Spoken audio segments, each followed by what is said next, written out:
Fun యాంగిల్తో start అయ్యి fun యాంగిల్తోనే end అవుద్ది. ఓవరాల్గా మూవీ మొత్తం కూడా ఒక మెసేజ్ ఓరియంటెడ్ మూవీ. మొత్తం లైఫ్లో జరిగే సిచ్యువేషన్స్ అన్నీ కూడా క్యారీ అవుతాయి. మనం ఎవరి దగ్గర అయితే కొన్ని విషయాలు మాట్లాడకూడదు, కొన్ని విషయాలు చెప్పకూడదు, ఆ విషయాలు తెలుసుకుంటారు చాలామంది బాధపడుతున్నారు కూడా. ఇప్పుడు ఫ్లాష్ బ్యాక్లో ఒక లవ్ స్టోరీ ఉంటుంది ప్రతి మగోడికి. అది గుళ్ళో అవ్వచ్చు, బళ్ళో అవ్వచ్చు, ఎక్కడైనా కానవచ్చు.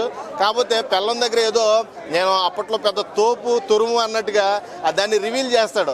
రివీల్ చేసిన తర్వాత వచ్చే కష్టాలు, టార్చరు ఎలా ఉండబోతుందో చాలా క్లియర్గా చూపించాడు. ఓవరాల్గా #1 కామెడీ ఎంటర్టైన్మెంట్ మూవీ. అందరికీ మెసేజ్ ఓరియంటెడ్ మూవీ అవుద్ది ఇది. వెంకీ మామ చూపించిన ప్రతి సీన్ కూడా ప్రతి లైఫ్లో మనకు జరుగుతూనే ఉంటుంది. అటువంటి సీన్స్ అన్నీ కూడా ఈ సినిమాలో కనబడడం అందరూ కూడా చాలా హ్యాపీగా ఫీల్ అవుతారు. చాలామంది తెలియని వాళ్ళు తెలుసుకుంటారో, చాలామంది టార్చర్ పడే వాళ్ళు కొంచెం విముక్తి కలుగుద్ది ఈ సినిమా నుంచి. ఓవరాల్ మామూలుగా కాదు భయ్య, ఏడిపించడం అంటే ఏం లేదు. ఏడిపించాలన్నా, నవ్వించాలన్నా, సీట్లోంచి కదలకుండా చెయ్యాలన్నా వెంకీ మామ వల్ల అవుద్ది. కానీ ఇది మొత్తం కూడా కామెడీయే, మొత్తం కదిలేరు, మొత్తం సీట్లు. నన్నేం కొరకలేదు కానీ సినిమాని కొరికేశారు. మొత్తం ఫన్ యాంగిల్తో నింపేశారు. ఐశ్వర్య రాజేష్ అయితే నాకు సౌందర్యాన్ని గుర్తు చేసింది. మళ్ళీ అంటే అప్పట్లో ఇంట్లో ఇళ్ళాలు, వంటింట్లో ప్రియురాలు సినిమా చూసిన తర్వాత మళ్ళీ ఐశ్వర్య రాజేష్ని చూసిన తర్వాత ఆ ఫీలింగ్ వచ్చింది. ఆ ఫీలింగ్ కూడా ఓవరాల్ గుడ్ ఫీలింగ్. ఎందుకంటే అప్పట్లో సౌందర్య కంటే టాలీవుడ్ ఒక రేంజ్ హీరోయిన్. అలాంటి టాలీవుడ్ ఇప్పుడు ఐశ్వర్య వెనకాల పడుతుందని ఈ సినిమాతో నాకు గట్టిగా అనిపిస్తుంది. మెసేజ్ మొత్తం ఓవరాల్ మెసేజే, ఫ్యామిలీ మెసేజ్. ఫ్యామిలీ ఆడియన్స్ అందరికి కూడా అర్థమయ్యే మెసేజ్ ఏంటంటే ఫ్యామిలీలో జరిగే సిచ్యువేషన్స్ అన్ని కూడా క్యారీ అవుతాయి. మొత్తం ఓవరాల్గా ఏది చేయకూడదు. అసలు పిల్లలతోనే రావాలి ఎక్కువగా, ఖచ్చితంగా తెలుసుకోవాలి. ఎందుకంటే అక్కడ జరిగేది ఏముండదు. ఫ్లాష్ బ్యాక్లో జరిగిన లవ్ స్టోరీలు అన్నీ కూడా వదిలేయాలి అక్కడితో. వీళ్ళు ఏంటంటే ఏదో గొప్ప వస్తుందని దాన్ని రివీల్ చేస్తారు పిల్లల దగ్గర. వాళ్ళ దగ్గర నుంచి వచ్చే టార్చర్ని తట్టుకోలేరు. ఇంకా ఆ టార్చర్ అంతా కూడా మనకు దీంట్లో కనబడింది. ఎక్స్ గర్ల్ ఫ్రెండ్ మళ్ళీ ఒక సవితి క్యారెక్టర్ మీనాక్షి చౌదరి అయితే అబ్బాబాబా నిజంగా మెయిన్ హీరోయిన్ అయితే బాగుండు అన్న ఫీలింగ్ అయితే జనాలు కలిగింది. అంత మంచి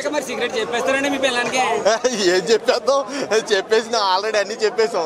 అంతా నిన్న ములిగిన తర్వాత చలివింది కానీ మళ్ళీ ఇప్పుడు జనాలకు తెలియాలని చెప్తున్నాం. అంతేగాని ఆల్రెడీ ప్రతి ఒక్కరు చేసే మిస్టేక్ ఏంటంటే పెళ్ళం దగ్గర నా అంత తోపు లేడు, నేనే పెద్ద తురుము. ఆ టైంలో నాకు 2-3 గర్ల్ ఫ్రెండ్స్ ఉండేవాళ్ళు, వాళ్ళతో అలా చేసా ఇలా చేసా, అలా ఎంజాయ్ చేసా ఇలా ఎంజాయ్ చేసా అని చాలా చెప్పేస్తారు.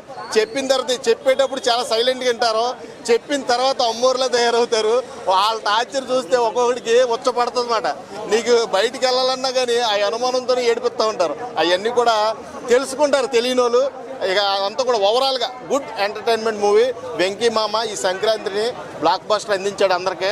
అందరూ కూడా కామెడీతో పొట్ట చెక్కలేలా నవ్వించాడు. గురువులకు మంచి మెసేజ్ ఇచ్చారట, ఎలా ఉందండి? చాలా మంచి మెసేజ్. మొత్తం సినిమాయే మెసేజ్ చెప్తున్నాను కదా. ఫ్యామిలీలో జరిగే ప్రతి సిచ్యువేషన్తో మొదలెడితే చివరి దాకా ఎండింగ్ వరకు, సస్పెన్స్ వరకు కూడా అంతా కూడా మొత్తం message oriented. Anil Ravipudi entry అయితే అద్భుతం. నిజంగా అనిల్ రావుపూడికి దండం పెట్టాలి. ఇంత మంచి స్టోరీస్తో బ్యాక్ టు బ్యాక్ హిట్లు కొట్టుకుంటా ఈ రోజున ఇండస్ట్రీలో ఒక్క ఫ్లాప్ కూడా లేకుండా క్రియేటివ్ డైరెక్టర్ అయినందుకు చాలా అప్రిషియేట్ చేస్తున్నా. ఎందుకంటే అనిల్ రావుపూడి మార్కు పడింది సినిమాలో. ఈ F2, F3 కంటే తోపు సినిమా ఇది, కామెడీలో తోపు సినిమా. మీరు ఇంతకుముందు అన్నారు వెంకటేష్ మధ్యలో వస్తున్నాడు, గేమ్ చేంజర్కి డాక్టర్ మహారాజ్కి ఏమైపోతుంది, ఏం చేస్తారు అదే కొంచెం టెన్షన్ వస్తుంది అన్న. నిజంగా ఆ టెన్షన్ నిజమైంది. ఓవరాల్గా ఈ సంక్రాంతిని లేకపోయాడు, ఆయన వైపు లేకపోయాడు. ఓవరాల్గా మూవీని అంతా కూడా అట్రాక్ట్ చేసాడు. మొత్తం జనాలందరూ కూడా తన వైపు తిప్పుకున్నాడు. ఫ్యామిలీ ఆడియన్స్ మొత్తం అందరికీ కనెక్ట్ అయ్యే సినిమా. అందరూ కూడా కూర్చొని సరదాగా ఎంజాయ్ చేసి థియేటర్కి బయటకు వెళ్ళే సినిమా ఏకైక సినిమా సంక్రాంతి నుంచి. మరి ఎంకి మామ అంటారండి మీరు? ఎంకి బా అంటారండి? ఎంకి బా అంట, ఎంకి మామ ఎంకి బా అంటే పల్లెటూరు వాతావరణంలో జరిగే మొత్తం సినారియో అంతా కూడా బా అంటూ ఉంటుంది. ఆ బా అనేది బాగా అలవాటు మా సైడు. పల్లెటూరు వాతావరణంలో మామ బావ అంటారు. అంటే యాక్చువల్గా మేనత్త కొడుకు కాకపోయినప్పటికి కూడా ఎవరు అన్నోన్ పర్సన్ అయినప్పటికీ కూడా బావ అంటాం అలవాటు. ఆ బావ అనేది బాగా పండింది. Thank you.